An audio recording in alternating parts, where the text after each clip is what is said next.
ladies and gentlemen of the crypto space. We're live on a Friday, September 16th at 12:03 p.m. Now, obviously, this is a topic that I've discussed endless time, so I'm not going to completely rant the entire stream about federations and the significance of them. It's just that there is one thing that can be said that is not necessarily something I have very explicitly said. Is and I'll give you the reference of what made me think this. Pop it up to the main screen, and we'll go over to my predictions for 2022. One of them was the widespread deployment and iteration of the current monetary policy. This was back in December, so I was a bit short-sighted back then in the way I understand markets currently, and obviously this is several months down the road, so ideas have better matured, and it was never the monetary policy. The monetary policy itself is nothing. You could have a shit monetary policy just like you could have a shit product, but if it's being bought, it gets momentum, it gets word of mouth, it markets itself. So you could have a shit currency and a shit currency. If everyone's buying the currency, it doesn't matter how shit it is. So the monetary policy really wasn't the biggest thing. It was the federation, the and the combination of the monetary policy, because the monetary policy facilitates a federation accumulating the asset and reserves. So the only thing it reminds me to is like the dollar. Like the dollar just is the cleanest shit around. And, you may have heard that phrase used by others.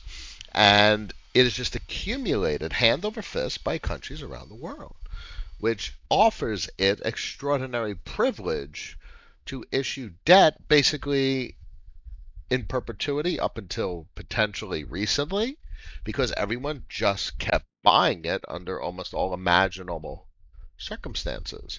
So a federation cannot be created. So you can have the monetary policy.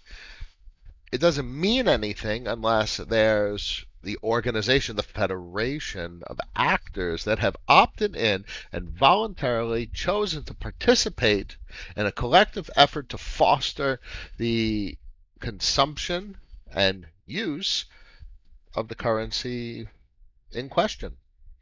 And that is what has made the dollar what it is, and it's the reason Curve thus far has achieved what it has achieved. And what is it? What has it achieved? Not hyperinflationary collapse.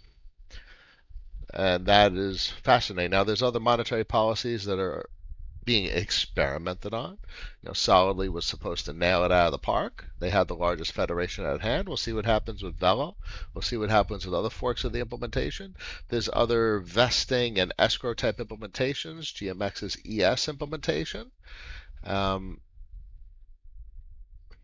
What else comes to mind?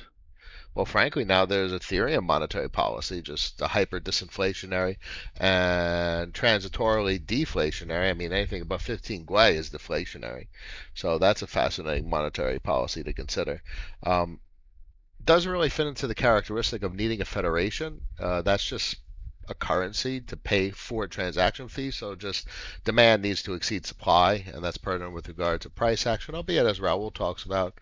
The risk-free bond component and the base interest rate that will introduce a variety of new dynamics over the coming years. Anyway, I digress. I digress. All right, so that's all I wanted to talk about today. I don't have anything in particular. I just wanted to mention very explicitly it's not just a monetary policy. It is a federation requires opt-in participation, and it emerges. It's a manifestation of market actors that cannot be created. It must emerge. Anyway. Gazika's in the house. Raul, Zoidberg, Tapsy. Evening to you. There's not much content going on. This market is an absolute mess. Let's take a look at macro real quick. 10-year above this line of resistance is quite extraordinary to see.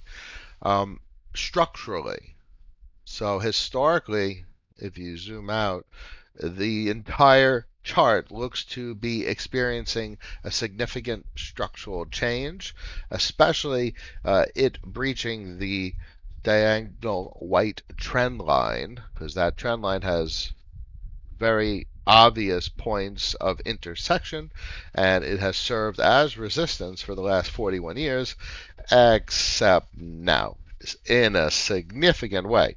There has been months of interaction above this significant trend line to the point where the yield percent is currently breaching the trend of the past three cycles, where the top was in December of 2018 and the top was in January of 2014, give or take. It seems like there was a double top back then.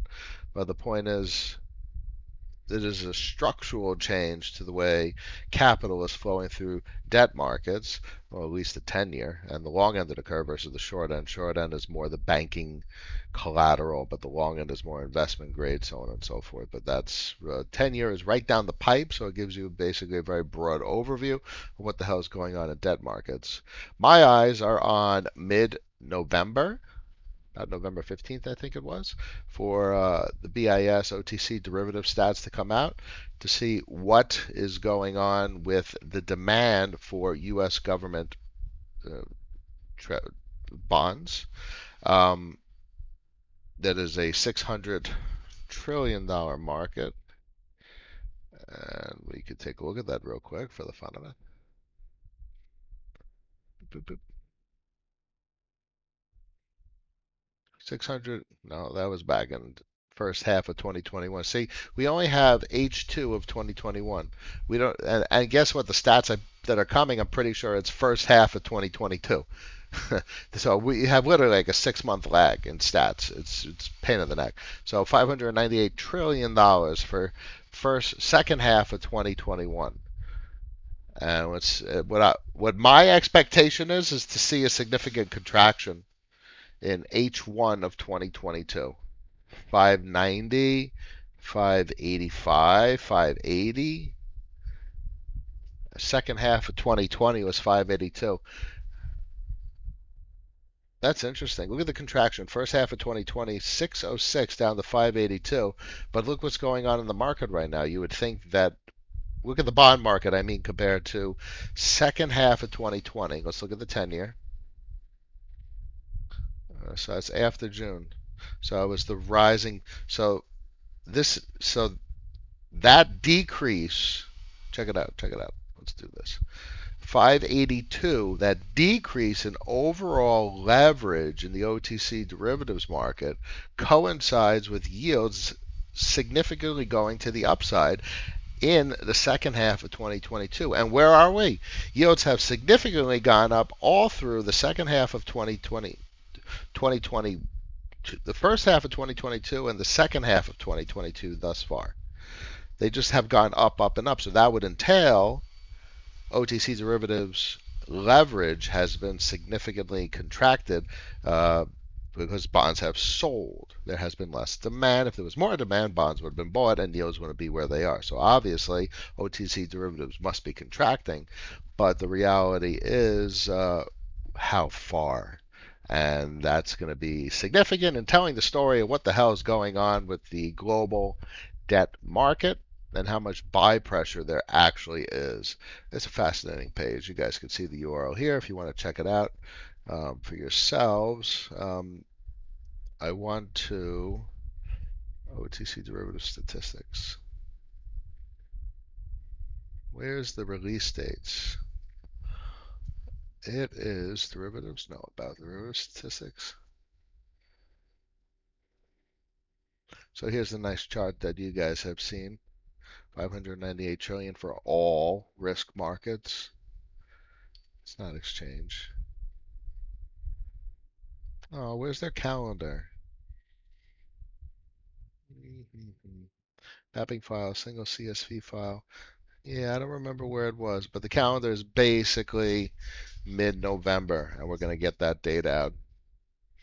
Pepe's in the house. Hello, what's your opinion about Aura massive dilution over the next 4 years? Given the balanced narrative is much weaker than the curve one, will there be enough demand to suppress inflation? The only way that system works is if there's the emergence of many actors that are participating in the federation.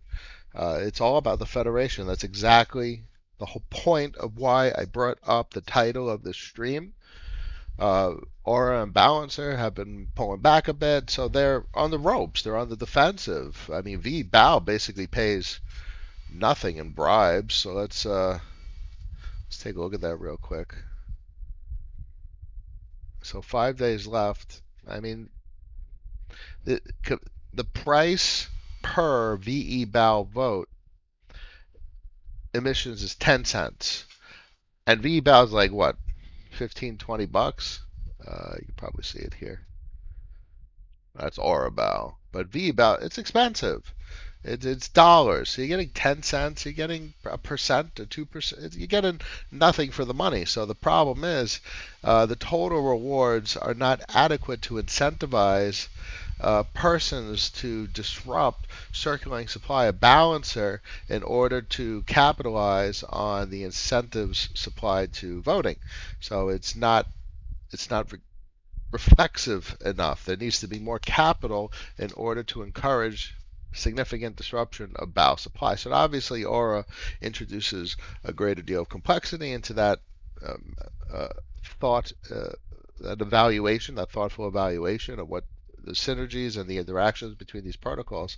But the same thing for Aura. Aura is a convex. So what is the Federation for convex? Who's accumulating? How much? Is there a critical accumulation? For instance, convex controls greater than 51% of curve, and it is constantly removing supply from the market. And we see statistics like this.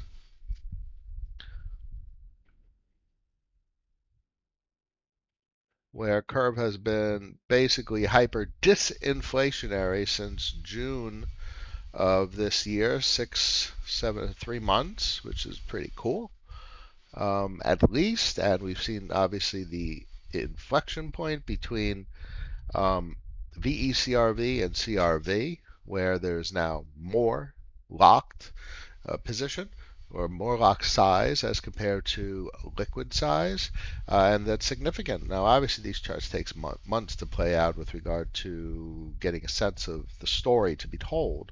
So we check back in like 6 months to evaluate this, but this is nice to see this spread emerge between quantity lock versus unlock. Now, this is the type of evaluation you need to do from an Aura perspective or from any federation perspective, and there's a bunch of nascent federations that we don't know if they're going to emerge into stable, self-sustaining federations. But the one that comes to mind, because it has decent tokenomics, is Aura and Balancer. But obviously, with the bribes like this at the VE BAL level, I mean, it's clearly very nice bribes at the Aura level. So that's significant enough to drive capital inflow to disrupt Aura supply.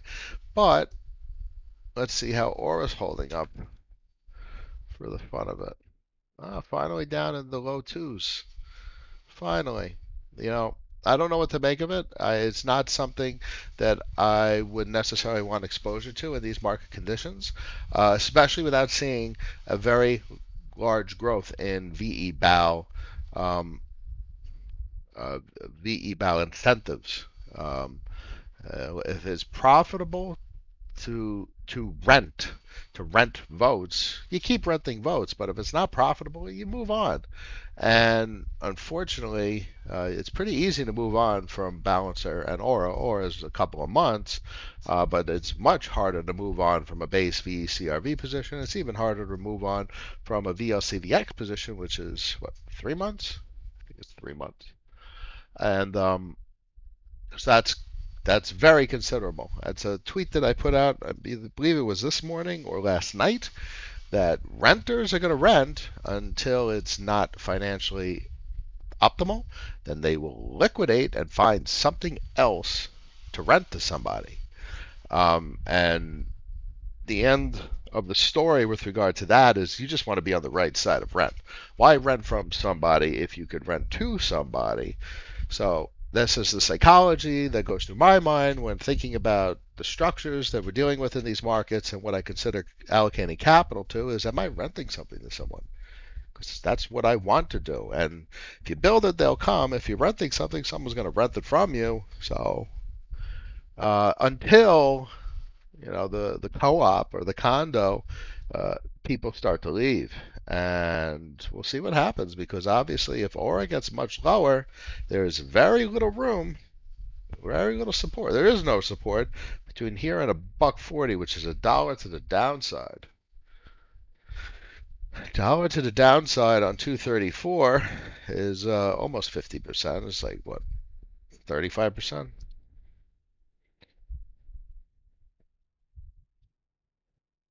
42%. So I don't know. Let's see if I can actually liquidate that. Let's see what the lock is. 12th of October. So I got this releasing on the 12th of October. I don't know. If it depreciates significantly between now and then, I'll probably just keep it. If it still holds up in price, I'll consider liquidating. But I have the same sentiment with regard to VLCVX. We've talked about that over the last couple of streams a couple of times, but I may end up keeping that as well. I don't know. I'm not in a hurry to do anything in these market conditions. I'm in a hurry to think things through, to be as rational as possible, to extend due diligence and express patience. Not patience and hope that things are going to go up in price, just patience in that I don't necessarily need to make any changes because I spent the last how many years picking the structure of the portfolio to be prepared such that he didn't have to make changes. So if you're making changes frantically and ferociously or aggressively or assertively, probably just need to find that comfort a little bit more and confidence that you structure the portfolio well. And unless a narrative is completely invalidated, there's no logical reason to exit a position. I mean, sure, you could say the position is stagnant, it's not achieving expectations, it's underperforming, and there's a better opportunity, but that's um, uh, it's not a cost, but it's an opportunity cost analysis. So if you're sitting in a position that's underperforming, there's an opportunity cost associated with it if there's something else that's significantly outperforming. But now, did you see something else significantly outperforming? You can't just sell the thing that's underperforming just to buy quickly the thing that's outperforming unless you determine that the thing is outperforming. It's still available at a discount. Because why the hell would you buy something that's outperforming at a premium? You want to hope for a discount. Now, obviously, that's a very loaded, simplistic perspective because something that's outperforming isn't necessarily going to offer a discount. It could remain outperforming, remain the market leader in the segment. So that's a nice digression, but I hope that clarifies and provides a little bit of color. I think that eventually CRV will be using Stargate for multi-chain purposes. What's your opinion of this, Cap? So multi-chain offers a solution as well, and there's also what, router protocol, and obviously layer zero. So Stargate probably. So this the layer on top of layer zero's messaging that facilitates cross-asset swaps. So why not? I think that sounds quite reasonable. Now, bear in mind, tokenomics and timing are meaningful with regard to investments. Now, obviously, tokenomics are a bit short-sighted with regard to Stargate, so it hasn't behaved incredibly well other than speculatively. It's not like there's a reflexivity where folks are paid to lock STG and disrupt supply, so on and so forth. So it's not 100% there in that regard, and great technology doesn't necessarily make a great investment. So these are all things to consider. And I mean, look at RenVM. Wonderful technology, has not panned out to be the best investment. I mean, look at MakerDAO. MakerDAO was traditionally the first CDP, but also great technology, and it has MKR has proven to be a pretty shitty capital allocation, be it Bitcoin or dollar denominated. Horrible, horrible. Um, curve will be coming with their stable and take that multi-chain versus through Stargate, at least my theory. Yeah, good theories. It's speculative. We'll see what happens. I'm not eager to make any conclusions about the outcome of a release. Generally speaking, I obviously have my opinions about the protocol, and I think what they're building will be good for the protocol as well as its investors. Um, very interested, obviously, always what's going on with Frax, and they really have the trifecta up and running. So they've done big things. Anyway, I digress. I digress. Have you considered capacity of L2s to keep the mainnet fees from returning to their peak in DeFi summer? See, the thing is, we want the fees to be high. High fees on Ethereum mainnet create a deflationary pressure. Anything above 15 Gwei and you're break even for the day. That's a good run. So look at that. We're at about 395 Ethereum issued since the merge happened. About a day ago? 1 day ago, give or take. But if Gwei is above 15, this number goes down. So we may actually find ourselves in a deflationary monetary policy regime. At worst case, a hyper disinflationary, because the quantity of Ethereum that was released into the market from proof of work miners was significantly higher Monday of this week and Tuesday of this week, and obviously prior to those days as well. But the supply growth was much larger in proof of work mode. And that changes everything from a monetary policy standpoint, a supply demand balance, and mainnet versus other chains or L2s. It's a very interesting conversation, but I'm not going to digress at the moment. Have a considered, I nailed that one. Thoughts on Bitcoin V3 right now? I have no interest. Technologically, sure, I keep an eye on them. But from an investment standpoint, great tech is not necessarily a good investment. Um, that's the bottom line. So what has caught my eye lately, and I'll probably wrap up on this concept. Where's the llama? Am I staring at the llama right here? The llama, the DeFi llama. So Arbitrum's got about $920 million worth of capital, so that obviously fluctuates intraday. But a good portion of it is on GMX, about a third of it, give or take. That's extraordinary, especially considering what what GMX is actually doing. So I'm very interested in the GMX enterprise, but I don't think it's going to happen on mainnet unless there was some sort of strategic signature implementation that doesn't involve transaction fees. And I speculate that that is not necessarily going to be the case, especially with the robust implementations that we've seen on various L2s. So we see one on Arbitrum, we see one on Optimism, Synthetics, and its derivative Federation. But we'll probably see one on Solana as well. Um, and we'll see what do we got? Phantom and Avalanche, and GMX is on Avalanche. So what's on Phantom? I don't know.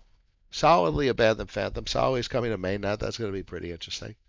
So this is a very productive, extremely bearish environment. You got people working everywhere, and that's fascinating to see, to say the least. This is certainly not a 2018-29 type of experience where markets were dead. It was ghost towns and no one had anything to do because there was no products and services at all. But now we actually have products and services and enterprise. Now, bear in mind, the biggest enterprise we have is speculation and gambling, which is great, groovy, and grand. I have no qualm nor hesitation to own a table in a casino. Lovely. But the beauty of it is its actual financial infrastructure and ways of making payments cross-border for minutes, for payments for purchase from a retail standpoint.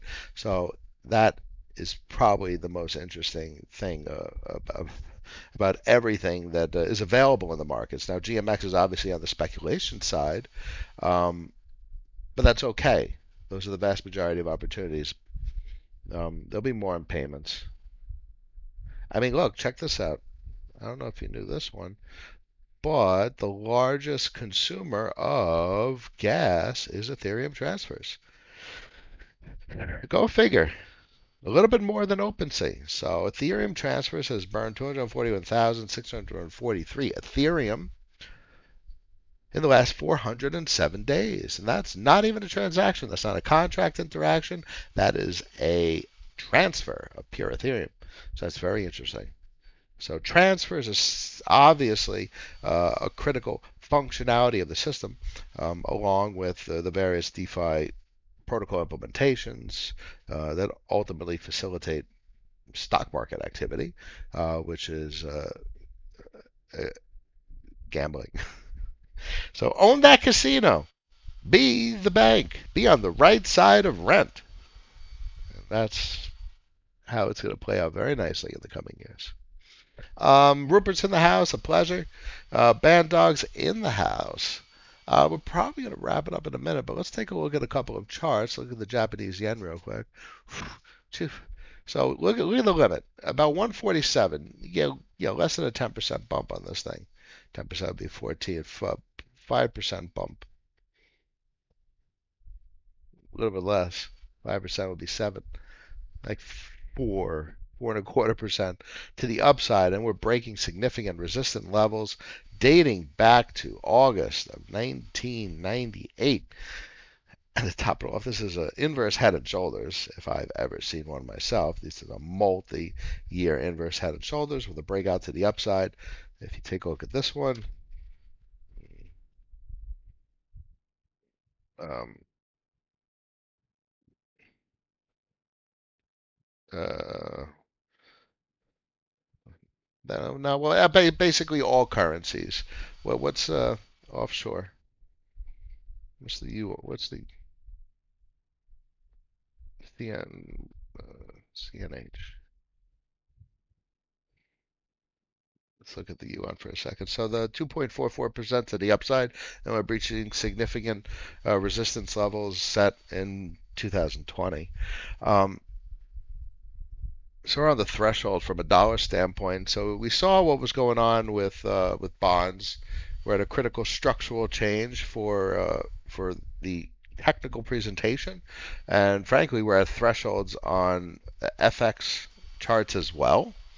And crypto is holding up extremely volatile as volatility and the overall financial markets increases. We're experiencing depreciated pressure across the broad crypto space. Liquidity is drying up, liquidity is getting pulled out, and liquidity is flowing to places that are less volatile.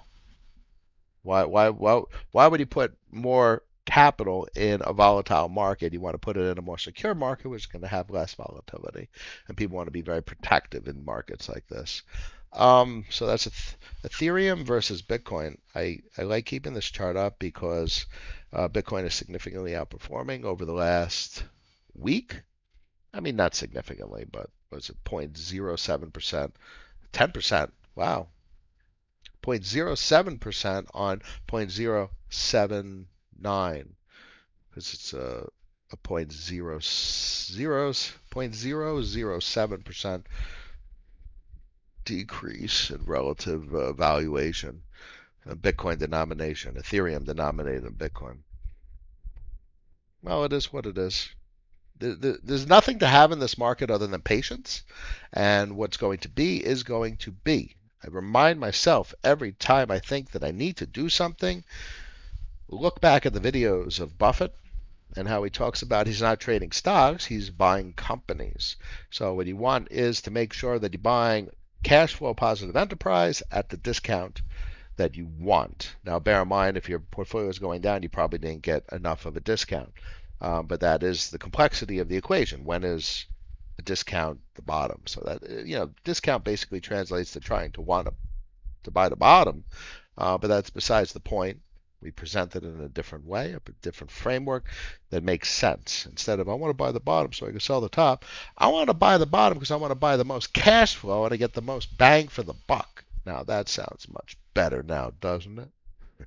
Dr. T's in the house. Hey, how are you, friend? It's been quite a while. Hope everything's okay. Late as usual, but I made it live stream today. Just wanted to say hi and hope you're well. I'm okay. Things are hanging in there. I'm very casual with the markets.